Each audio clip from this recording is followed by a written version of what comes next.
আমি 10 বছর দিয়ে কি করবোটা কি? আমি 10 বছর দিয়ে আমি তো বলছি আমি এই কাজের জন্য নই। দেশে আমার দেশ পরিচালনা করা আমার দায়িত্ব না, আমার কাজ না। আমি জানি না এটা কিভাবে করতে হয়। আমি যেটা জানি সেটা করি। ছিলেন কিন্তু কেউ কেউ আবার বলে থাকেন আপনি একটা লম্বা সময়ের জন্য চেয়েছিলেন। এইটি কি একটা কোনো কারণ হতে পারে? এই ব্যাপারটি কি আমাদের দর্শকদের জন্য মানে বা ইয়েদের জন্য একটু আপনি পরিষ্কার করবেন যে আপনি আসলে রাষ্ট্রের সর্বোচ্চ ক্ষমতায় বা রাজনীতির জায়গায়, দেশ পরিচালনায় সেগুলিতে আপনি আসলে আসতে চেয়েছিলেন কিনা?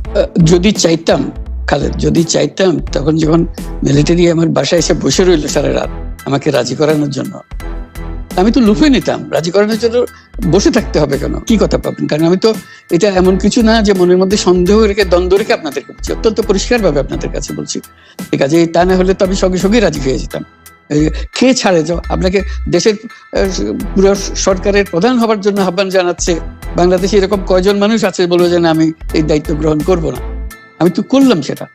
এখন আমার নামে বলা হচ্ছে 10 বছর চেয়ে। আমি বছর নিয়ে পুষ্টই উঠে না। আমি বলছি না, করবো না। তারপরে এরপরে তো কয় বছর, কয় কাণ্ড। আমি 10 বছর দিয়ে কি করবোটা কি? আমি 10 বছর দিয়ে আমি তো বলছি আমি এই কাজের জন্য নই। দেশে আমার দেশ পরিচালনা করা আমার দায়িত্ব না, আমার কাজ না। আমি জানি না এটা কিভাবে করতে হয়। আমি যেটা জানি সেটা করি।